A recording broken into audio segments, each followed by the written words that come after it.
متفق عليه، أي أن الأمة ماذا يريد بهذا الاتفاق؟ أي يريد أنه أخرجه البخاري ومسلم في صحيحيهما من طريق صحابي واحد، أي أنه أخرجه البخاري ومسلم في صحيحيهما من طريق صحابي واحد.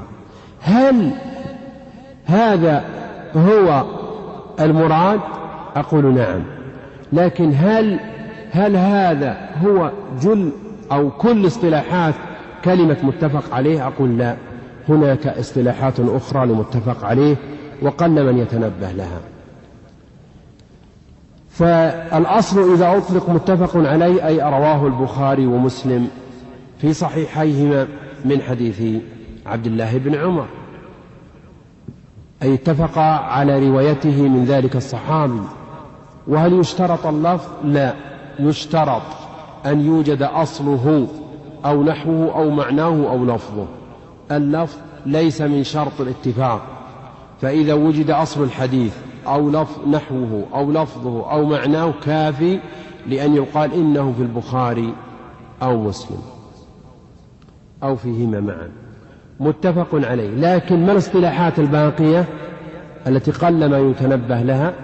المجد بن تيمية في كتابه المنتقى الذي شرحه الشوكاني في نيل الأوطار له اصطلاح خاص في متفق عليه، فإنه لا يطلق متفق عليه إلا إذا رواه البخاري ومسلم وأحمد من طريق صحابي واحد. وهذا الاصطلاح الثاني.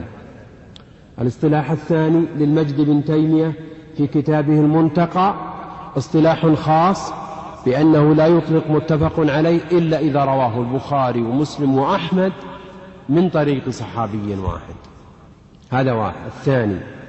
الأمر الثالث، ذكر ابن الصلاح في علوم الحديث له أن المتأخرين الذين يروون بالأسانيد كالحميدي والبيهقي يطلقون متفق عليه، أي أن أصل الحديث موجود في البخاري ومسلم من طريق صحابي واحد، لا بقية حروفه وألفاظه. وبناء عليه لا يجوز أن تأخذ حديثا مما أخرجه البيهقي في السنن وقال عنه متفق عليه وتقول هو بهذا اللفظ في البخاري أو في مسلم، فقد يكون هناك زيادات في الكلمات، وقد يكون هناك زيادات في الألفاظ وفي غيرها، ولكنه المراد به أن أصله موجود في البخاري وقد يكون هناك زيادات وقد يكون هناك نقص لأنه روى بإسناده الخاص.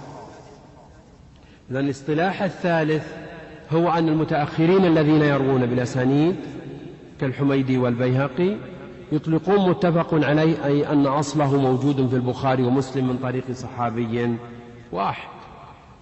هناك من يتجوز في هذه العبارة من بعض المحققين ويطلق متفق عليه وإن كان خارج البخاري ومسلم، ولكن لأنه حوى شروط الصحة فهو متفق على قبوله لجمعه شروط الصحة دون اعتبار وجوده في الصحيحين أو لا.